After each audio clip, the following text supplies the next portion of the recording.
Bismillahirrahmanirrahim. Alhamdulillah. Alhamdulillahilladzi hadana li hadza wa ma kunna linahtadiya laula an hadanallah. Asyhadu an la ilaha illallah wahdahu la syarikalah. Syahadatan tunji qailaha minan nar. Wa asyhadu anna Muhammadan abduhu wa rasuluh. Allahumma salli wa sallim ala nabiyyina Muhammadin wa ala alihi wa ashabihi wa man istanna bi sunnatihi ila yaumiddin, amma ba'd. Ayyuhal ikhwah wal akhwat, Assalamualaikum warahmatullahi wabarakatuh. Thumma alamu anna asdaqal hadithi kitabullah wa khairal hadi hadi Muhammadin sallallahu alaihi wasallam wa syarral umuri muhdatsatuha fa inna kulla muhdatsatin bid'ah wa kulla bid'atin dhalalah wa kulla dhalalatin finnar. Ayyuhal ikhwah wal akhwat, alhamdulillah thumma alhamdulillah. Segala puji bagi Allah Subhanahu wa taala yang telah memberi kepada kita waktu dan kesempatan, dan berharap mudah-mudahan Allah Subhanahu wa taala senantiasa menjadikan amalan kita diterima di sisinya. Kita berharap mudah-mudahan Allah Subhanahu wa taala memasukkan kita dalam golongan hamba-hambanya yang senantiasa bersyukur dan mensyukuri segala nikmat yang Allah berikan kepada kita. Salawat beserta salam kepada Nabi kita Muhammad sallallahu alaihi wasallam, Nabi akhir zaman. Kita pun senantiasa meminta dan berharap kepada Allah mudah-mudahan apapun yang kita lakukan sesuai dengan apa yang telah ditunjuk ajarkan oleh Rasulullah sallallahu alaihi wasallam, karena hanya dengan mengikuti Rasulullah sallallahu alaihi wasallam ibadah yang kita lakukan diterima oleh Allah Subhanahu wa taala. Dua syarat yang wajib ada dalam kita melakukan ibadah. Yang pertama adalah ikhlas, dan yang kedua adalah mutaba'ah, mengikuti apa yang ditunjuk ajarkan oleh Rasulullah sallallahu alaihi wasallam. Maka dari itulah saya katakan bahwa seseorang tidak akan pernah mampu dan tidak akan pernah menjadikan amalannya diterima kecuali kalau seandainya dia mengikuti apa yang telah ditunjuk ajarkan oleh Rasulullah sallallahu alaihi wasallam. Tayyib ayyuhal ikhwah wal akhwat, pada malam hari ini kembali kita akan melanjutkan pembahasan kita dalam kitab tafsir, dan kalau tidak salah kita sudah sampai kepada ayat yang ke-132. Ya, 132, saya akan bacakan 132 itu. A'udzu billahi minasyaitonir rajim. Bismillahirrahmanirrahim. Wa wassa biha Ibrahimu banihi wa Yaqubu ya baniya innallaha astafa lakumuddin fala tamutunna illa wa antum muslimun. Jadi, dan Ibrahim telah mewasiatkan ucapan itu kepada anak-anaknya, demikian pula Yakub.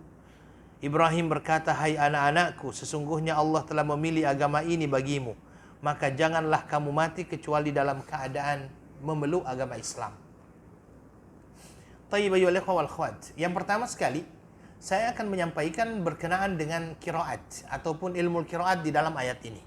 Di dalam ayat ini, para ulama qiraat mengatakan bahwa paling tidak kata-kata wawassa itu dibaca dengan dua bacaan, ya. Dibaca dengan dua bacaan. Bacaan yang pertama adalah wawassa, ya. Wawassa itu bacaan yang pertama dengan menjadikan huruf sad itu tad'if ataupun ada syaddanya. Wawassa. Jadi ini adalah qiraat yang pertama, bacaan yang pertama. Bacaan yang kedua untuk kata-kata wawassa itu adalah ausa, ya, ausa. Jadi bisa dibaca wawassa, bisa dibaca wa ausa. Ini kedua-duanya adalah qiraah mutawatirah, ya, wawassa atau wa ausa. Kemudian yang kedua, bacaan Ibrahim. Ibrahim itu dibaca juga dengan dua bacaan. Boleh dibaca Ibrahim, boleh dibaca Ibrahim. Jadi kalau ada yang membacanya wawassa biha Ibrahim, boleh. Ada yang membacanya wa ausa biha Ibrahim, boleh. Ada yang membacanya wa wassa biha Ibrahim, boleh.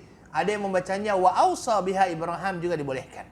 Ini yang disampaikan oleh para ulama berkenaan dengan bacaan di sini, ya. Maka ayyuhal ikhwah, di dalam hal wa wassa dengan wa ausa ini, bahwasanya ini adalah merupakan dua bacaan walaupun tidak sama penulisannya. Karena kalau wawassa itu sadnya itu kan tasyaddah, sedangkan wa ausa ada hamzah di awalnya. Ya, ada wawassa, ada juga wa ausa. Kemudian yang kedua, ayyuhal ikhwah wal akhwat, wa wassa biha Ibrahimu banihi wa Yaqub ya baniya innallaha astafa lakumuddin. Yakub, ya, kenapa dinamakan Yakub? Karena Yakub ini adalah nabi yang datang setelah Nabiullah akibat Ishak, setelah Ishak alaihissalatu wassalam. Dan dikatakan bahwasanya Yakub ini adalah nama yang bukan nama Arab, Yakub itu. Jadi dia adalah nama yang bukan nama Arab. Kemudian Yakub berkata kepada anak-anaknya, wahai anak-anakku, ya, wahai anak-anakku. Kata-kata wahai anak-anakku ini adalah pembelajaran kepada kita bahwa ketika kita memanggil anak-anak kita, panggillah mereka dengan nama yang menunjukkan kasih sayang kepada mereka. Seorang ayah, seorang ibu yang mengatakan kepada anaknya wahai anak-anakku, itu lebih terasa. Dan kalau kita lihat di dalam Al-Quran, hampir kebanyakannya nasihat-nasihat itu memakai kata-kata wahai anak-anakku. Luqman ketika memberikan nasihat kepada anaknya, ya bunayya. Ya. Kemudian apa lagi namanya? Ketika misalnya Nabiullah Ibrahim ketika dia menyampaikan bahwasanya dia mendapatkan mimpi menyembelih Ismail, dia mengatakan juga ya bunayya. Kata-kata ya bunayya ataupun wahai anakku, ketika itu disampaikan kepada anak kita itu lebih dekat, itu menunjukkan kedekatan. Dan kalau kita di dalam Al-Quran lihat, ya itu banyak sekali ayat-ayat yang ketika orang tua menyatakan kepada anaknya itu, dia mengatakannya ya bunayya, wahai anakku. Dan menurut para ulama itu menunjukkan kedekatan. Menunjukkan kedekatan daripada langsung memanggil nama, ya. Daripada langsung memanggil nama. Biasanya kalau kita mau memberi nasihat kan, nak begini, nak. Jadi kata-kata anak itu sendiri itu sudah menjadi sebuah pembelajaran di dalam Al-Quran, ya. Dan di dalam ayat ini Nabi Ibrahim berkata kepada anak-anaknya, ya, Nabi Ibrahim berkata kepada anak-anaknya, ya baniya innallaha astafa, wahai anak-anakku. Ya, istafa artinya adalah ikhtara. Ikhtara itu artinya memilihkan untukmu. Kalau seandainya kata-kata memilihkan, ya, artinya itu adalah merupakan bentuk penghormatan sebenarnya karena Allah yang memilihkan langsung untuk, ya, kita sebuah agama. Ad-din itu mempunyai banyak arti. Tapi biasanya kalau kita mengatakan ad-din hanya diartikan dengan agama. Padahal sebenarnya kata-kata ad-din itu termasuk kalimat yang di dalam bahasa Arab mempunyai banyak arti. Bahasa Arab itu terkadang satu katanya itu mempunyai banyak arti. Ainun artinya mata, ya. Tetapi kalau kita melihat di dalam kamus bahasa Arab menyatakan bahwasanya kata-kata ainun saja itu mempunyai 75 arti. Sama dengan kata-kata ad-din ini. Ad-din yang kita tahunya artinya adalah agama. Padahal kalau kita mencoba untuk mengkajinya secara bahasa, ad-din ini sendiri banyak artinya. Bisa berarti ibadah. Allah telah memilihkan untukmu cara beribadah. Ya, itu arti pertamanya itu. Jadi kalau kita dikatakan innallaha astafa lakumuddin, oleh para ulama diterjemahkan sesungguhnya Allah telah memilihkan untukmu ibadah atau cara beribadah. Cara beribadahnya pun sudah diaturkan di dalam Islam. Kemudian dia bisa memakna al-amal. Sesungguhnya Allah memilihkan untukmu amalan-amalan untuk kamu kerjakan. Jadi bukan hanya ibadah, amalan-amalan untuk kamu kerjakan itu dipilihkan juga oleh Allah Subhanahu wa taala. Kemudian dia juga bisa berarti pembalasan. Makanya di dalam Al-Quran surah Al-Fatihah dikatakan Maliki Yaumiddin. Maliki Yaumiddin, dia adalah pemilik, penguasa hari pembalasan. Yaumul Jaza. Ya, Maliki Yaumiddin. Ya, Yaumiddin artinya di sini Yaumil Jaza, hari pembalasan. Kemudian ada juga ayat yang mengatakan wa raditu lakumul islama dina, dan saya ridha Islam itu menjadi agamamu. Tetapi oleh para ulama dikatakan kata-kata ad-din pun di dalam ayat ini bukan hanya diartikan agama, tetapi juga diartikan ibadah. Jadi cara beribadah kita itu dipilihkan oleh Allah. Amalan-amalan yang wajib, yang perlu untuk kita lakukan itu dipilihkan oleh Allah. Puasa, Allah yang pilihkan untuk kita. Salat, Allah pilihkan untuk kita. Berhaji, Allah pilihkan untuk kita. Tata caranya pun Allah sudah jelaskan. Maka ini adalah merupakan keistimewaan yang luar biasa. Karena cara beribadahnya Allah berikan, tunjukkan, ajarkan kepada nabinya untuk diajarkan kepada kita. Amalan-amalan yang perlu untuk kita lakukan, Allah Subhanahu wa taala juga terangkan kepada kita. Ya. Dan kata-kata ad-din ini, ibadah, amalan, bahkan pembalasan, hari pembalasan, itu semuanya terangkum di dalam kata-kata ad-din itu. Terangkum dalam kata-kata ad-din. Maka setelah itu, ayat selanjutnya dikatakan fala tamutunna illa wa antum muslimun. Fala tamutunna illa wa antum muslimun. Fa di sini menurut para ulama litafri'. Litafri' itu artinya untuk menunjukkan cabang, ya, bahwasanya apapun yang saya lakukan berkenaan dengan pilihan ini, maka saya perlu untuk berpegang dengan apa yang menjadi pilihan itu. Karena Allah sudah memilihkan. Maka ketika kita memilih apa yang dipilih oleh Allah, maka kita harus berpegang teguh dengan pilihan tersebut. Oke? Maka ada kata-kata fala, jangan. Ya, la-nya di sini sendiri adalah la an-nahiyah. La an-nahiyah itu adalah la yang berarti larangan. Ya, berarti larangan. Kemudian setelah itu tamutunna. Tamutunna ini kalau seandainya orang yang belajar bahasa Arab, dia biasanya di-i'rabkan. I'rab itu i'rab juga bahasa Melayunya. Saya kira i'rab juga. I'rabnya itu adalah dia masuk dalam kategori fi'il mudhari' majzum. Fi'il mudhari' majzum. Kata kerja yang menunjukkan terjadinya sekarang atau yang akan datang. Kalau bahasa Inggrisnya mungkin present tense, ya. Tetapi dia majzum. Majzum itu dia diakhiri dengan huruf sukun.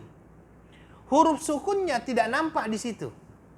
Ya, tidak nampak karena tandanya itu dengan menghapus huruf nun yang ada di belakang. Aslinya adalah tamutuna. Ya, tamutuna. Aslinya di situ. Kemudian muncul nun di situ. Katanya tadi dihapus nunnya. Kenapa ada nun di akhir itu? Nun yang di akhir itu dinamakan dengan nun taukid. Nun taukid. Asli kata itu adalah tamutunanna. Masuk lam, nun pertama dihapus. Ya, masuk lam, nun pertama dihapus. Sehingga menjadi tamutunna. Wawunya ada kan? Pertemuan antara dua huruf mati dalam bahasa Arab biasanya akhirnya dihilangkan. Maka muncullah kata-kata fala tamutunna. Nun itu dinamakan nun at-taukid. Nun at-taukid itu artinya nun untuk membuat penegasan. Dan nun taukid ini, ayo ikhwah, di dalam bahasa Arab ada dua macam. Ada nun taukid ats-tsaqilah, ada nun at-taukid al-khafifah. Nun at-taukid ats-tsaqilah ini adalah nun yang memberikan penegasan dan dia berat. Tetapi al-khafifah dia tidak terlalu berat. Bagaimana caranya ini untuk memahami? Kalau seandainya saya katakan, ya, saya akan pergi ke college. Saya akan pergi ke college. Saya akan mengatakan sa'adhabu ilal ma'had. Ya. Sa'adhabu ilal ma'had. Itu tidak ada penekanan di sini. Ya, tidak ada penekanan. Sa'adhabu ilal ma'had. Kemudian ada orang yang tidak percaya. Betul ke Anda tak nak pergi ke ma'had? Saya berikan penekanan. Sa'adhaban ilal ma'had. Ada nun di belakangnya. Tapi nun itu tidak bersyaddah. Inilah yang dinamakan dengan nun taukid al-khafifah. Nun yang membuat penegasan tapi masih ringan. Sa'adhaban, ban itu, nun di belakang itu menunjukkan bahwa saya betul-betul akan berangkat. Tetapi penegasan saya masih setengah-setengah. Ya. Tetapi ketika saya berikan nun di belakang itu dengan nun yang bersyaddah yang dinamakan dengan nun taukid ats-tsaqilah, sa'adhabanna ilal ma'had, itu memang tingkat yang paling tinggi. Tapi sebenarnya masih ada. Tingkatan selanjutnya kalau ada wallahi di depannya. Kalau seandainya saya berikan sumpah juga, wallahi la'adhabanna ilal ma'had. Itu sudah 3 penekanan di situ. Wallahi sendiri penekanan, lamnya sendiri penekanan, nunnya juga penekanan. Dan nun itu adalah nunut taukid at-tsaqilah. Nah, inilah bahasa Arab. Nah, di sini dia memakai nun at-taukid at-tsaqilah. At-tsaqilah itu betul-betul penekanannya berat itu. Wala tamutunna, jangan sekali-kali kamu mati. Itu kalau kita maknakan seperti itu. Jadi tekanannya itu sangat berat di situ tekanannya. Jangan sekali-kali kamu mati. Illa wa antum muslimun. Kecuali kamu dalam keadaan Islam. Penekanannya kuat di situ. Ya. Dan kenapa dia memakai tamutunna? Memakai sesuatu yang present tense di situ. Ketika fi'il mudhari' dipakai di dalam bahasa Arab, itu menunjukkan bahwa perkara tersebut harus dilakukan terus-menerus. Tidak boleh terputus. Dia tidak memakai fi'il madhi misalnya kan. Fi'il yang menunjukkannya masa lampau, tidak. Walaupun itu cerita sudah lama. Di zamannya Nabi Ibrahim. Tetapi di situ dia memakai fi'il mudhari'. Menunjukkan bahwa perkara tersebut harus berterusan dan harus senantiasa menjadi wasiat. Harus senantiasa menjadi wasiat. Wasiat dari siapa? Wasiat dari orang tua kepada sang anak. Wasiat orang-orang yang berhak untuk berwasiat kepada orang yang akan diberikan wasiat. Maka ada beberapa faedah yang kita ambil di dalam ayat ini. Yang pertama sekali adalah kepentingan daripada wasiat ini. Kenapa kita katakan sangat penting? Wasiat ini adalah wasiat para nabi. Wasiatnya Nabi Ibrahim. Wasiatnya Nabi Yakub. Ya, Ibrahim itu adalah bapak para nabi. Ya, sebagaimana Yakub bapak daripada nabi-nabi dari bangsa Israel. Dua nabi ini, Ibrahim dengan Yakub, adalah dua nabi yang di dalam Al-Quran dinyatakan sangat perhatian dengan wasiat berkenaan dengan keislaman dan keimanan. Maka ini menjadi sebuah wasiat yang perlu untuk kita jadikan sebagai wasiat yang turun-temurun. Ya, begini, Ustaz, tapi kan tidak boleh ada wasiat untuk ahli waris. Kan ada hadisnya kan, fala wasiyata liwarithin. Beza. Wasiat yang dimaksud di sini adalah wasiat yang umum, sedangkan wasiat yang disampaikan berkenaan dengan ahli waris itu khusus berkenaan dengan masalah harta. Kenapa tidak boleh ada wasiat untuk ahli waris? Karena kalau seandainya ada wasiat untuk ahli waris dalam masalah harta, ahli waris tersebut akan mendapatkan 2 kali bagian. Sebagai contoh misalnya ya, sebagai contoh. Saya punya anak, ya, saya punya anak. Kemudian anak saya itu misalnya ada 5, ada 6, ada 7 misalnya kan. Kemudian setelah itu saya memberikan wasiat kepada salah satu di antara mereka. Nanti kalau seandainya saya mati, 50% daripada harta saya berikan ke fulan. Padahal dia anak saya. Akhirnya misalnya qadarullah saya wafat, ya. Kemudian akhirnya orang melaksanakan apa yang saya wasiatkan. Diberikanlah kepada anak saya fulan ini 50%, lebihnya 50% dibagi lagi. Dan karena dia adalah ahli waris, dia dapat lagi.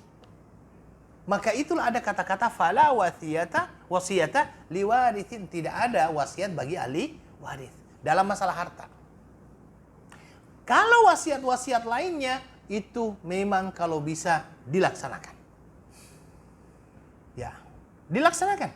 Wasiat-wasiat keimanan seperti ini, ya. Maka ayolah kita perlu untuk mengambil berat berkenaan dengan wasiat ini. Karena itu adalah wasiat yang disampaikan oleh nabi-nabi Allah Subhanahu wa taala dan dipuji oleh Allah di dalam Al-Qur'an. Dipuji oleh Allah di dalam Al-Qur'an. Kemudian wasiat tersebut ayyuhal ikhwah wal akhwat adalah wasiat berkenaan bahwa Allah telah memilihkan bagi hamba-hambanya sebuah cara hidup. Makanya saya biasanya kalau terjemahkan yang namanya ad-din itu bukan hanya agama tetapi cara hidup. Cara hidup. Karena apa? Karena ad-din itu tadi maknanya bermacam-macam. Salah satunya adalah cara beribadah, amalan-amalan itu semuanya dipilihkan oleh Allah. Dan pilihan-pilihan Allah itu adalah sesuatu yang sesuai dengan kemaslahatan hamba-hambanya. Ya.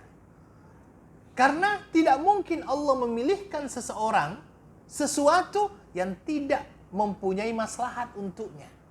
Tidak mempunyai manfaat untuk hamba tersebut. Pasti ketika Allah memilih sesuatu untuk hamba-hambanya, maka ada sesuatu yang bermanfaat untuk hamba itu.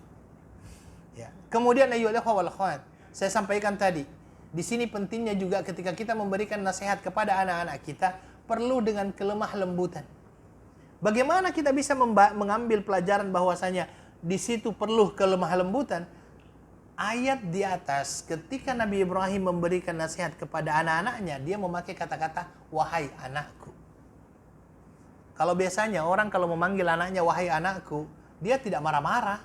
Hai anakku, tidak. Biasanya kalau marah itu panggil nama.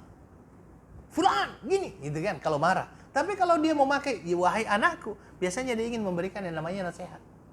Dan ini memang Islam. Al-Quran sudah memberikan petunjuk kepada kita. Ya, dan ayo ikhwah, mohon maaf untuk bapak-bapak, ayah, Anda punya peranan sangat penting dalam pendidikan anak.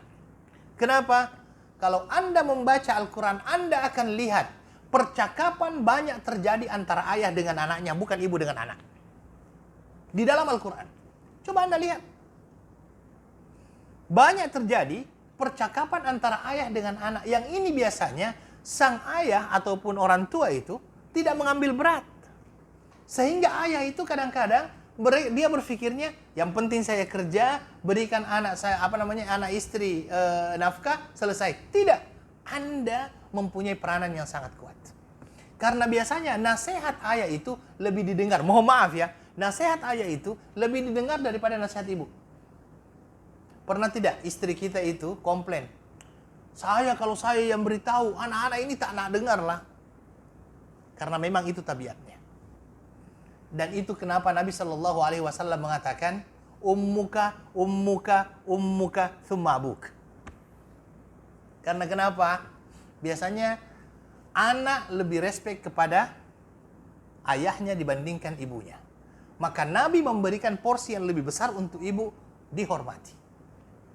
Itu sudah disampaikan di dalam Al-Quran dan juga sunnah Rasulullah Sallallahu Alaihi Wasallam. Khusus untuk bab nasihat, ayah yang harus berikan. Makanya Anda lihat di dalam Al-Quran, nasihat semuanya disampaikan oleh siapa? Luqman kepada anaknya, Nabi Ibrahim kepada anak-anaknya, Yakub kepada anak-anaknya. Ya, karena itulah sang anak akan meniru ayahnya dalam masalah akhlaknya.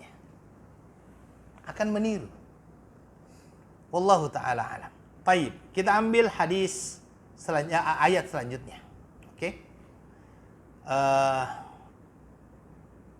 Sebelumnya saya akan sampaikan juga bahwasanya pelajaran selanjutnya yang bisa kita ambil adalah Islam, cara hidup yang Islam sudah berikan kepada kita perlu untuk senantiasa menjadi pegangan untuk kita. Jangan sekali-kali lalai dalam hal ini. Jangan sekali-kali lalai. Makanya di dalam Al-Quran dikatakan fala tamutunna illa wa antum muslimun. Jangan sekali-kali engkau mati kecuali dalam keadaan Islam. Makanya kita senantiasa berdoa kepada Allah, ya Allah, ya muqallibal qulub, wahai yang membolak-balikkan hati, tsabbit qalbi ala dinik, tetapkan hatiku ini di atas agamamu. Ya, di atas agama Allah Subhanahu wa taala. Karena ayo ikhwah, untuk istiqamah itu berat. Untuk istiqamah di atas kebenaran itu berat. Istiqamah di atas agama itu berat. Fitnah banyak, syubhat banyak, syahwat datang silih berganti. Karena itulah perlu untuk kita senantiasa istiqamah. Kemudian di ayat selanjutnya 133 Allah Subhanahu wa taala menyatakan a'udzubillahi minasyaitonir rajim. Am kuntum syuhada'a idh hadara Ya'qub al-maut idh qala li banihi ma ta'buduna min ba'di qalu na'budu ilahaka wa ilaha abaika Ibrahim wa Ismail wa Ishaq ilahan wahidan wa nahnu lahu muslimun. Di sini dikatakan, adakah kamu hadir ketika Yakub kedatangan tanda-tanda maut ketika ia berkata kepada anak-anaknya, apa yang kamu sembah sepeninggalku? Mereka menjawab, kami akan menyembah Tuhanmu dan Tuhan nenek moyangmu Ibrahim, Ismail dan Ishak, yaitu Tuhan yang Maha Esa, dan kami hanya tunduk patuh kepadanya. Ayo ikhwah, am kuntum syuhada. Ya, am kuntum syuhada. Di sini para ulama bahasa menyebutkan bahwasanya makna daripada am kuntum syuhada itu adalah bal akuntum, bahkan kalian ketika datang. Nah, itu makna yang disampaikan oleh para ulama tafsir. Para ulama menjelaskan juga siapa sebenarnya yang ditanya di sini. Kan itu pertanyaan itu. Adakah kalian hadir? Itu kan pertanyaan itu. Sebagian ulama mengatakan bahwasanya pertanyaan ini adalah pertanyaan yang diajukan kepada orang-orang Yahudi. Kepada orang-orang Bani Israel. Yang mana Bani Israel ini adalah orang-orang yang senantiasa mengaku berada di atas kebenaran. Beraku di atas kebenaran, dan maka itulah dia dipertanyakan. Kalian dengar tidak wasiat ayah kalian Yakub? Ya, kalau seandainya kalian mendengarkan wasiat ayah kalian Yakub, maka kalian perlu untuk berpegang teguh dengan wasiat tersebut. Makanya ulama mengatakan bahwasanya pertanyaan ini ditanyakan kepada siapa? Bertanyakan khusus kepada Bani Israel. Karena yang ditanya itu adalah Yakub. Yakub itu adalah bapak daripada Bani Israel. Makanya ditanya, kalian dengar tidak apa yang disampaikan oleh bapak kalian, yaitu yaitu Yakub, berkenaan dengan wasiatnya. Ini yang pertama. Yang kedua, para ulama tafsir mengatakan, tidak, dia tidak hanya terbatas kepada bangsa Bani Israel saja. Tetapi pertanyaan ini ditanyakan kepada semua orang. Ya, semua orang. Dan ini memberikan kepada kita petunjuk bahwasanya apa yang terjadi kepada Nabi Yakub dalam keadaan sakaratul maut, inilah yang menjadi pembelajaran. Apa itu? Ya, apa itu? Bahwa ketika Nabiullah Yakub kedatangan maut, ya, kedatangan malakul maut dalam keadaan sakaratul maut. Idh hadara Yaqub al-maut. Kemudian dalam keadaan seperti itu, dia memberikan nasihat, wasiat kepada anak-anaknya. Idh qala limanihi. Apa nasihatnya? Ini Masya Allah. Nasihat yang sangat bagus. Nasihat yang perlu untuk menjadi pertimbangan bagi kita semuanya. Nasihat ini adalah nasihat yang ingin kita sampaikan kepada semua orang yang hadir ketika kita dalam keadaan sakaratul maut. Apa itu? Ma ta'buduna min ba'di. Apa yang kalian akan sembah setelah saya wafat? Siapa anak-anaknya Yakub? Siapa anak-anaknya Yakub? Anak-anaknya Yakub adalah Nabiullah Yusuf alaihissalatu wassalam bersama saudara-saudaranya. Berapa saudaranya di dalam Al-Quran? 11 orang. Ya kan 11 orang. Ini di dalam Al-Quran itu dikatakan bahwasanya ra'aitu ahada asyara kawkaba wasyamsa wal qamara ra'aituhum li sajidin. Ahada asyar, 11 orang. Para ulama mengatakan bahwasanya anak-anak daripada Nabi Yakub itu adalah Nabi Yusuf bersaudara itu adalah 11 orang, berarti semuanya 12 orang. Ketika beliau dalam keadaan sakaratul maut, seluruh anak-anaknya ini hadir. Seluruh anak-anaknya hadir, maka pertanyaan yang ditanyakan kepada mereka adalah ma ta'buduna min ba'di. Apa yang kalian akan sembah setelah saya wafat? Apa yang kalian akan sembah setelah saya meninggal? Ini adalah hal yang luar biasa. Karena yang dia khawatirkan bukan masalah makanannya. Bukan masalah makan anak-anaknya, bukan masalah pekerjaan anak-anaknya. Yang dia khawatirkan adalah akidah anak-anaknya, tauhid anak-anaknya. Ya. Itu yang menjadi kekhawatiran dia. Bukan ma ta'kuluna min ba'di, apa yang kalian makan setelah saya? Enggak. Aina taskununa min ba'di, di mana kalian mau tinggal setelah saya wafat? Tidak. Dia tidak pertanyakan itu. Tapi yang dia pertanyakan adalah ma ta'buduna min ba'di. Apa yang kalian akan sembah setelah saya wafat? Dia tahu dan percaya, yakin dan percaya bahwasanya itulah yang akan menjadi penyelamat dia di akhirat kelak. Tauhid, kalimat tauhid. Kalimat tauhid itulah yang akan menjadi penyelamat. Kalimat tauhid itu adalah kalimat yang mana kita ingin hidup dengan kalimat tersebut. Kita ingin mati dengan kalimat tersebut. Dan kita ingin bahwa kalimat tauhid itu bersaksi untuk kita pada hari kiamat kelak di hadapan Allah Subhanahu wa taala. Bukankah ada yang dinamakan dengan haditsul bitaqah?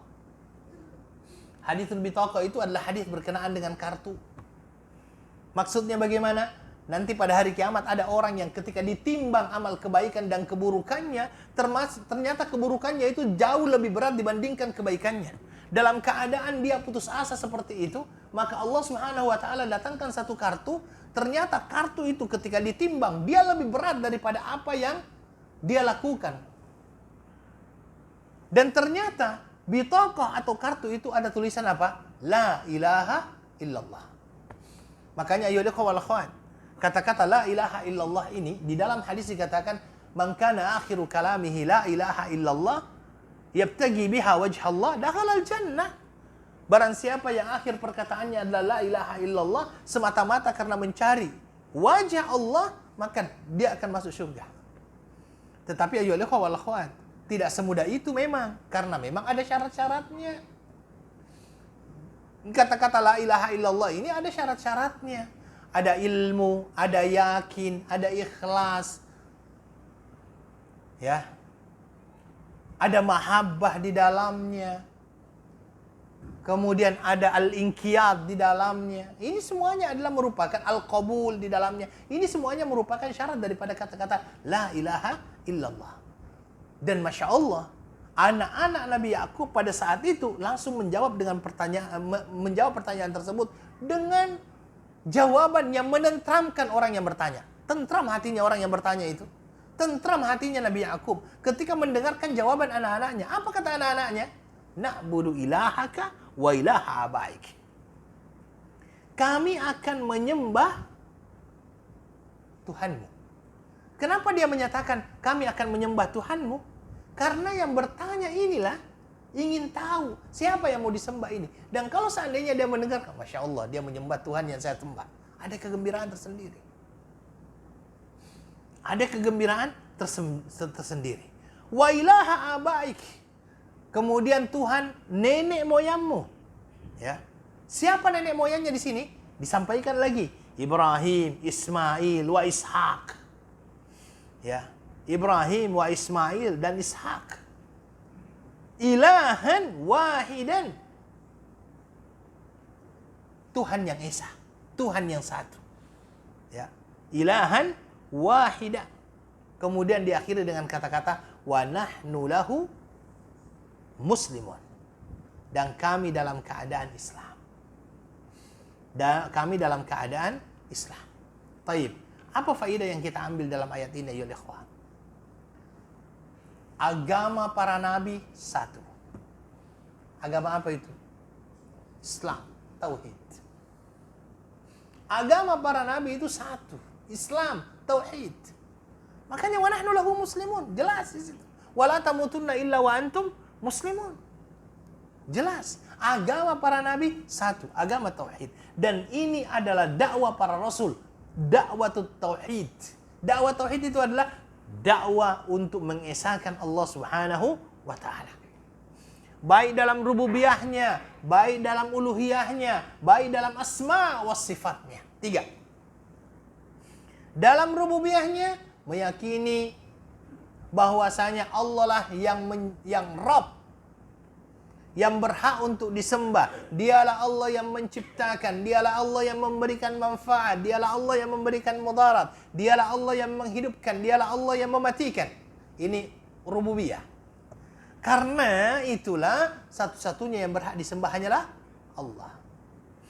Dan kalau kita melihat perjuangan Nabi Ibrahim dalam mengajarkan yang namanya tauhid ini, bukan hanya kepada orang lain, tapi kepada keluarganya sendiri, Masya Allah. Kan ayahnya malah yang membuat patung. Wa idh qala Ibrahimu li abihi Azar atattakhidhu asnaman nahila inni araka wa qaumaka fi dhalalin mubin. Itu dijelaskan di dalam Al-Quran seperti itu. Maka ini adalah dakwah para nabi. Ini dakwah para nabi. yaitu dakwatut tauhid. Ini adalah wasiat para nabi, wasiatnya wasiatut tauhid. Mengesahkan Allah Subhanahu wa taala. Kemudian yang kedua, kematian tidak memilih manusia. Semua manusia akan mengalami yang namanya kematian. Nabi-nabi mati, raja-raja mati, presiden mati, rakyat biasa pun mati. Maka yang dinamakan dengan kematian bukan ditakuti tapi perlu dipersiapkan. Ya. Berani hidup, tak takut mati. Harus seperti itu. Berani hidup, tak takut mati. Kalau takut mati, jangan hidup. Karena yang dinamakan kematian pasti akan dirasakan oleh semua orang yang hidup. Cepat atau lambat. Makanya orang-orang Arab mengatakan apa? Al-mautu wahid walau ta'addadatil asbab. Kematian itu satu, sebabnya aja yang bermacam-macam. Kematian itu satu, sebabnya aja yang bermacam-macam. Maka kematian adalah sesuatu yang pasti. Rasulullah Shallallahu Alaihi Wasallam sendiri di dalam Al-Quran diturunkan kepadanya ayat, wa ma Muhammadun illa rasulun qad khalat min qablihi rusul afa in mata aw qutil. Ya. Jadi Muhammad itu adalah seorang rasul. Sudah lalu sebelumnya rasul-rasul, ada yang meninggal, ada yang dibunuh. Ini adalah merupakan hal yang memang perlu untuk kita ketahui bersama. Dan apalagi umatnya Nabi Shallallahu Alaihi Wasallam bukanlah umat yang diberikan umur yang panjang, bukan seperti umatnya Nabi Nuh. Nabi Nuh berapa umurnya itu? Sampai 950 tahun kan berdakwanya saja. Kalau kita, kata Nabi Shallallahu Alaihi Wasallam, a'maru ummati ma baina 60 wa 70. Umur umatku itu ya hanya antara 60 sampai 70. Lewat 70 alhamdulillah Allah berikan kepada kita bonus. Ya. Tapi umur itu ya segitu aja, 60-70. 60-70. Beda dengan umat-umat sebelumnya yang mempunyai umur-umur yang panjang itu. 60-70 ayo ikhwah, itulah umur. Makanya kita perlu untuk mempersiapkan yang namanya kematian. Bukan untuk ditakuti, tetapi bagaimana kita mempersiapkan yang namanya kematian. Kemudian ayo ikhwah wal akhwat, faedah yang kita ambil di dalam ayat ini adalah apa? Bolehnya kita berwasiat sebelum kematian datang menjemput. Ya. Tetapi ayo ikhwah wal akhwat, wasiat yang disampaikan oleh pemberi wasiat adalah haruslah wasiat yang dia sendiri mengerti. Jangan sampai dia memberikan wasiat dia sendiri tidak paham apa yang dia wasiatkan. Jadi ini penting. Kemudian ayo ikhwah wal akhwat, bahwasanya anak-anak daripada Nabi Yakub adalah agama tauhid. Adalah agama tauhid. Dan ini tidak bisa diragukan lagi bahwa mereka adalah orang-orang yang bertauhid. Kenapa? Karena apa yang mereka sampaikan, na'budu ilahak. Kami menyembah Tuhanmu. Wa ilaha abaik, Tuhan nenek moyangmu. Dia ikut. Dan di sini akhirnya para ulama juga mengatakan, anak-anak itu adalah orang-orang yang lebih meniru ayah dibandingkan yang lainnya. Kalau seandainya ayahnya benar, biasanya orang tuanya benar, anaknya biasanya benar juga. Kalau orang tuanya tidak benar ya, biasanya anak-anaknya juga tidak benar. Ya. Kemudian ahamiyatut tauhid, pentingnya tauhid ini untuk kita jadikan sebagai pegangan dalam hidup kita. Karena jangan sampai kita meninggal dalam keadaan tidak bertauhid kepada Allah Subhanahu wa taala. Makanya kita senantiasa meminta kepada Allah, ya Allah, matikan kita dalam keadaan Islam. Ya, Islam, dan matikan kita dalam keadaan iman. Iman dan Islam ini. Mudah-mudahan Allah memberikan kita nikmat seperti itu. Taib ayyuhal ikhwah wal akhwat. Ayat selanjutnya adalah a'udzubillahi minasyaitonir rajim. Tilka ummatun qad khalat laha ma kasabat wa lakum ma kasabtum wa la tus'aluna amma kanu ya'malun. Tilka ummatun qad khalat. Itu adalah umat yang lalu, baginya apa yang telah diusahakannya dan bagimu apa yang sudah kamu usahakan, dan kamu tidak akan diminta pertanggungjawaban tentang apa yang telah mereka kerjakan. Ya. Tilka ummatun qad khalat. Itu umat yang telah berlalu. Siapa yang dimaksud dengan umat yang berlalu di sini? Umatnya Nabi Ibrahim, Ismail, Ishak, Yakub dan lain-lain sebagainya. Ya. Dan orang-orang Bani Israel ini, ayolah ikhwah, itu suka sekali datang kepada Nabi Sallallahu Alaihi Wasallam memuji-muji Nabi ini. Betul, dia puji-puji. Kami punya Nabi Yakub, kami punya Nabi Yusuf, kami punya Nabi. Oh, dia bangga-banggakan Nabi-Nabi ini. Makanya dikarenakan mereka membangga-banggakan Nabi ini, Allah turunkan ayat ini, mengatakan tilka ummatun qad khalat. Itu umat yang sudah lalu. Dan biasanya memang orang-orang suka membanggakan orang tuanya. Dulu bapak saya pejuang. Dulu bapak saya. Semuanya dulu bapak saya. Kan seperti itu. Dulu moyang saya. Ini adalah sesuatu yang memang seperti fitriyah. Artinya sudah menjadi kebiasaan manusia. Dia suka membangga-banggakan orang-orang yang terdahulu. Makanya di dalam ayat ini dikatakan tilka ummatun qad khalat. Itu adalah umat yang telah lalu. Laha ma kasabat wa lakum ma kasabtum. Ya. Apa bagi mereka apa yang mereka telah usahakan. Maksudnya apa? Kalau seandainya bagi mereka apa yang telah mereka usahakan, kalian tidak akan pernah mendapatkan apa yang telah mereka usahakan. Sudahlah, yang mereka usahakan mereka akan dapat. Yang kamu akan dapat itu adalah apa yang kamu usahakan. Kamu bangga-banggakan orang-orang terdahulu, itu tidak ada gunanya. Karena kamu tidak akan pernah mendapatkan apa? Tidak akan pernah mendapatkan sesuatu pahala dari apa yang telah mereka lakukan. Mereka yang akan dapat.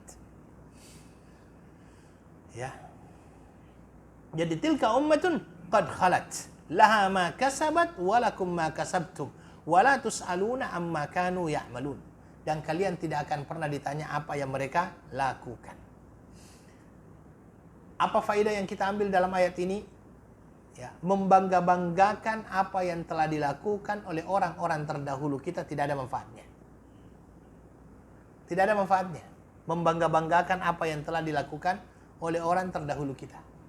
Tidak akan ada manfaatnya. Kitalah yang akan ditanya apa yang kita lakukan. Ya. Karena mereka sudah selesai, sudah berlalu waktunya. Mereka sudah beriman kepada Allah Subhanahu wa taala. Mereka sudah mendapatkan kenikmatan ukhrawi di akhirat. Kita belum. Ya. Sedangkan kita ini yang ada saat ini yang akan dilihat adalah apa yang kita persembahkan, apa yang kita telah berikan. Kalau seandainya memang kita ingin mengikuti mereka, ikuti tentang ibadah mereka, ikuti keyakinan mereka. Tak perlu dibangga-banggakan. Tapi setelah itu kita tidak melakukan. Tapi ini memang adalah lumrah. Biasanya orang suka membangga-banggakan orang-orang terdahulu. Ini persis sama dengan teorinya Ibnu Khaldun. Ibnu Khaldun itu dalam kitabnya Muqaddimat Ibnu Khaldun, dia membuat sebuah teori, Pak. Teorinya begini. Masa-masa yang sulit akan melahirkan orang-orang hebat. Orang-orang yang hebat akan membuat masa-masa yang senang. Masa-masa senang akan melahirkan orang-orang lemah. Orang-orang lemah akan melahirkan waktu yang sulit. Kita membanggakan orang terdahulu. Kita sekarang berada dalam kesenangan. Jangan sampai kesenangan kita melahirkan orang-orang yang lemah. Orang-orang lemah tersebut awal kehancuran. Nah, ini adalah sesuatu yang memang juga disampaikan. Tilka ummatun qad khalat. Tidak perlu untuk dibangga-banggakan. Ya, tidak perlu untuk dibangga-banggakan. Dan ini adalah ayolah wal khawat. Segala sesuatu yang terjadi sebelumnya tidak perlu untuk dijadikan sebagai sesuatu pembicaraan yang lebih dalam.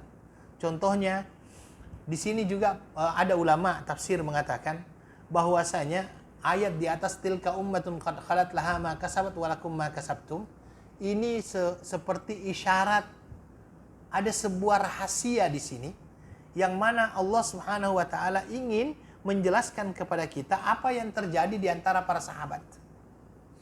Apa yang terjadi di antara para sahabat.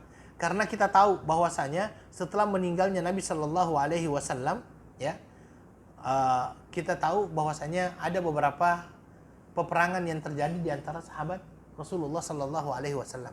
Aisyah dengan Ali bin Abi Thalib radhiyallahu anhu, Muawiyah dengan siapa? Ali bin Abi Thalib radhiyallahu anhu. Ini adalah merupakan hal yang memang kita ketahui. Makanya ulama mengatakan tilka ummatun qad khalat. Itu adalah umat yang telah berlalu. Tidak perlu untuk kalian terlalu masuk untuk mengungkit-ungkit permasalahan tersebut.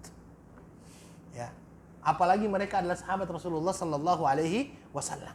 Karena itu ketika Umar bin Abdul Aziz menjadi seorang khalifah, Amirul Mukminin, ditanya apa yang terjadi di antara sahabat Nabi sallallahu alaihi wasallam, antara Muawiyah radhiyallahu an dengan Ali bin Abi Thalib radhiyallahu an, Aisyah radhiyallahu anha dengan Ali bin Abi Thalib radhiyallahu an, apa kata beliau? Hadhihi dima'un tahharallahu suyufana min, fanahnu nutahhiru alsinatana minha. Ini adalah darah-darah yang Allah Subhanahu wa taala telah sucikan pedang-pedang kita untuk tidak ikut bersama mereka. Artinya kan Umar bin Abdul Aziz tidak bersama dengan Muawiyah, tidak bersama dengan Ali, sehingga dia tidak ikut berperang di situ. Kemudian akhirnya dia mengatakan, "Fanahnu nutahhiru alsinatana minha." Maka baiknya kita bersihkan lidah-lidah kita daripada membicarakan mereka. Ini adalah kalimat yang sangat luar biasa. Ya. Apa yang terjadi antara Ali dengan Muawiyah radhiyallahu anha atau Aisyah, sudahlah, kita tidak perlu untuk membicarakan.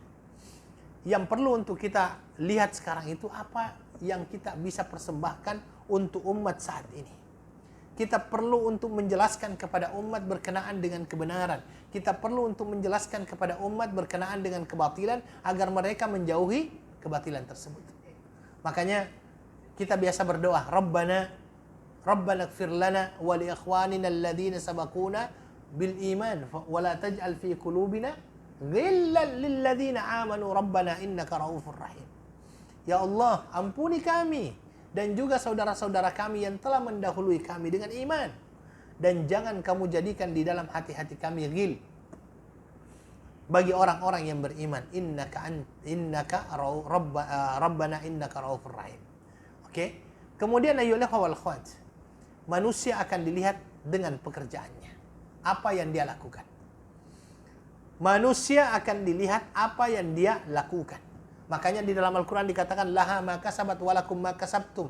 Apa yang telah mereka lakukan, mereka akan dapatkan. Dan apa yang kalian akan lakukan, kalian akan dihisap itu.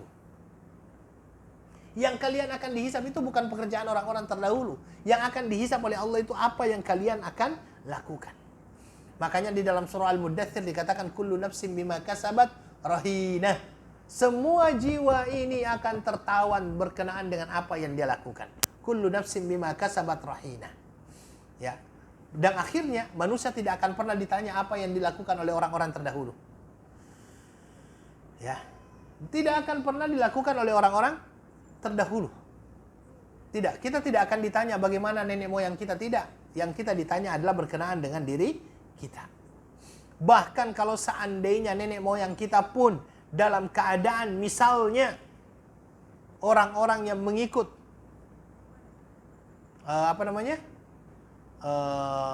bid'ah atau apa lainnya, kita tidak ditanya masalah itu. Yang mungkin terjadi sebaliknya, mereka akan ditanya berkenaan dengan kita. Kita tidak ditanya berkenaan dengan mereka, tetapi besar kemungkinan mereka akan ditanya berkenaan dengan kita. Orang tua kita akan ditanya berkenaan dengan kita. Ya, bagaimana kamu mendidik anakmu? Kamu sudah kenalkan dia berkenaan dengan agama atau tidak? Ya. Kalau seandainya kita tidak akan ditanya tentang apa yang dilakukan oleh orang-orang sebelum kita. Bahkan ayo ikhwah, kalau seandainya ada seorang yang sudah meninggal, dia melakukan banyak kesalahan-kesalahan waktu masa hidupnya. Ketika dia sudah wafat, Islam juga sudah memberikan kepada kita cara. Jangan sebarkan la tasubbul amwat. Jangan engkau mencaci maki orang-orang yang sudah wafat. Fa innahum qad afdau ila ma qaddamu. Mereka sudah dapatkan apa yang telah mereka lakukan. Ya. Thayyib ayyuhal ikhwah wal akhwat, dan ini adalah bentuk keadilan Allah Subhanahu wa taala. Allah Subhanahu wa taala dalam bentuk keadilannya, dia tidak mempertanyakan kita apa yang diperbuat oleh orang lain. Yang dipertanyakan kepada kita adalah apa yang kita lakukan. Apa yang kita lakukan? Allah tidak mempertanyakan apa yang dilakukan oleh orang lain. Yang Allah pertanyakan apa yang kita lakukan. Dan di sini juga ya wal akhwat, bahwasanya pertanyaan itu adalah sesuatu yang pasti akan ditanyakan. Dan pertanyaan-pertanyaan yang akan diberikan kepada seseorang itu bukan hanya terjadi di akhirat, tetapi dimulainya di mana? Di kuburan. Ya. Di kuburan itu orang-orang sudah mulai ditanya. Makanya salah satu sunnahnya Nabi Shallallahu Alaihi Wasallam setelah penguburan. Sebenarnya kalau seandainya setelah penguburan itu tidak perlu ceramah. Tidak ada ceramah sebenarnya setelah penguburan itu. Yang ada adalah minta hadirin untuk mendoakan. Kan Nabi hanya begitu. Nabi itu kalau seandainya sudah menguburkan, ya, Nabi Shallallahu Alaihi Wasallam biasanya duduk di kuburan tersebut, kemudian Nabi berkata, "Is'alu li akhikum at-tathbit fa innahu al-ana yus'al." Mintalah kepada Allah agar saudara kalian ini diberikan keteguhan, karena sesungguhnya dia sekarang akan disoal. Itu sebenarnya yang menjadi sunnahnya Rasulullah Sallallahu Alaihi Wasallam. Tidak perlu untuk ceramah, tidak perlu ceramah. Ya, apalagi sampai wahai fulan, nanti kalau seandainya malaikat datang kepadamu dan bertanya man rabbuka, maka jawablah. Ya, itu 1000 kali juga dikatakan begitu. Kalau memang dia dari awal tidak pernah beriman, ya tidak akan. Makanya di dalam hadis juga dikatakan demikian kan. Dan ini adalah satu-satunya soal sebelum diberikan, sudah diberikan jawabannya. Satu-satunya soal. Kalau Anda mau ujian di luar exam, itu tak ada orang yang kasih jawabannya kan. Ini satu-satunya exam, sebelum diujikan, diberikan jawabannya. Nanti, man rabbuka jawabannya ini. Man nabiyuka jawabannya. Ya kan? Sekarang kita sudah diberikan itu. Tapi belum tentu bisa dijawab ketika di akhirat. Makanya di dalam Al-Quran itu dikatakan wa yuthabbitullahu alladhina amanu bil qawli tsabiti fil hayatid dunya wa fil akhirah. Allah yang akan memberikan ketetapan itu. Makanya Nabi meminta is'alu li akhikum at-tathbit fa innahu al-ana yus'al. Mintakan ampunan kepada saudaramu ini. Dia sekarang disoal. Dia disoal. Soalannya mudah, jawabannya ada, tapi belum tentu dia mampu untuk jawab. Makanya di dalam Al-Quran dikatakan, di dalam hadis dikatakan, orang-orang yang tidak beriman itu ketika ditanya man rabbuka, dia malah berkata, sami'tun nasa yaquluna faqultu. Saya hanya mendengarkan orang berkata begini, saya pun katakan. Nah, itulah yang terjadi. Dan ini menjadi sebuah penegasan bahwa yang namanya pertanyaan itu pasti akan dipertanyakan. Begitu juga di akhirat. Di akhirat itu di dalam Al-Quran dikatakan bahwasanya ketika orang-orang itu sudah mendapatkan yang namanya kitabnya, itu terjadi dialog antara Allah dengan manusia. Terjadi dialog. Ketika seseorang melihat bukunya kan, catatan amalnya, kemudian dia berkata, "Mali hadzal kitab la yughadiru saghiratan wala kabiratan illa ahsaha." Catatan amalnya. Ya. Ini satu-satunya buku yang Anda akan baca padahal kita sendiri yang membuatnya. Kan kita yang membuat buku itu. Ya. Tetapi kita tidak akan pernah bisa baca kecuali kalau sudah sampai di akhirat. Ini buku. Jadi semua daripada kita ini adalah pembuat buku sebenarnya. Pembuat buku. Dan buku itu akan kita baca sendiri dengan penuh antusias, dengan penuh, satu persatu kita baca itu buku, padahal kita sendiri yang membuat. Dan ketika seseorang sudah mendapatkan buku itu, dan dia mengatakan, "Mali hadzal kitab la yughadiru saghiratan wala kabiratan illa ahsaha." Ya Allah, ini buku apa ini ya Allah? Yang kecil, yang besar, semuanya tertulis. Semuanya tertulis. Tidak ada satupun yang ditinggalkan. Semuanya tertulis. Maka di dalam hal tersebut, Allah berkata kepada hamba-hamba yang bukunya diberi ini, "Hal zalamaka ibadi?" Coba lihat lagi bukumu itu. Ada salah catat tidak? Kalau bahasanya itu, ada salah catat tidak buku itu? Coba lihat. Hal zalamaka ibadi, itu malaikatku itu, salah catat tidak itu? Ada tidak salah catat? Dia mengatakan tidak ada. Tidak ada yang salah catat. Makanya ini perbedaan antara orang yang beriman dengan orang yang tidak beriman. Orang yang beriman itu ketika dia melakukan kesalahan, Satu kesalahan kecil dia lihat seperti gunung yang sangat besar. Berbeda dengan orang-orang yang terbiasa melakukan dosa dan maksiat. Gunung yang besar dia anggap kecil. Maka di akhirat pun diperlakukan begitu oleh Allah. Ketika orang membuka bukunya, catatan amal ibadahnya, dia lihat Masya Allah besarnya bukan main. Besarnya bukan main. Kemudian akhirnya Allah Subhanahu wa taala berkata kepada hamba tersebut. Ya, hamba tersebut itu adalah amalanmu. Satartuha laka fid dunya wa ana aghfiruha lakal yaum. Indah sekali kata-kata itu, mudah-mudahan kita dapat itu. Itu kata-kata Allah kepada seorang hambanya, kata Allah, itu adalah catatan amal ibadahmu. Satartuha laka fid dunya. Di dunia saya tutup. Saya tutup rapat-rapat. Kesalahan-kesalahan kamu itu hanya saya yang tahu dengan kamu. Karena kamu yang melakukan. Saya dan kamu saja yang tahu itu kesalahan. Satartuha, saya tutup. Wa ana aghfiruha lakal yaum. Hari ini saya maafkan. Hari ini saya ampuni. Itu adalah hal yang luar biasa. Mudah-mudahan kita semuanya bisa mendapatkan itu. Makanya salah satu amalan yang kalau salah satu dosa maksiat yang tidak diterima taubatnya oleh Allah Subhanahu wa taala adalah siapa? Al-mujahirun. Siapa al-mujahirun itu? Orang yang Allah Subhanahu wa taala sudah tutup rapat dosa-dosanya, dia yang sampaikan. Tadi malam 2 botol saya mabuk misalnya. Sudah ditutup rapat-rapat oleh Allah, dia sendiri yang buka. Makanya saya kadang-kadang saya senantiasa bilang kepada teman-teman yang biasanya baru hijrah istilahnya kan. Baru taubat, baru mau berjinak-jinak dengan Islam. Jangan bangga dengan dosa yang pernah kamu lakukan. Jangan ceritakan itu kepada orang-orang. Sudahlah, tutup. Ya, dosa yang telah kita lakukan itu cukup Allah dan kita yang tahu. Sudah, tidak usah dibuka-buka. Ya, karena ya kadang-kadang itu yang menjadikan kita lalai akhirnya. Saya tidak terlalu suka melihat ada orang yang menceritakan kejelekannya sebelum masuk Islam itu. Seolah-olah bangga. Jangan sampai itu akhirnya menggelincirkan dia kembali. Wallahu ta'ala alam. Saya kira itu yang bisa saya sampaikan pada malam hari ini. Mudah-mudahan bisa bermanfaat bagi kita semuanya. Saya akhiri dengan doa kafaratul majlis. Subhanakallahumma bihamdika asyhadu an la ilaha illa anta astaghfiruka wa atubu ilaik wa akhiru da'wan alhamdulillahi rabbil alamin. Assalamualaikum warahmatullahi wabarakatuh.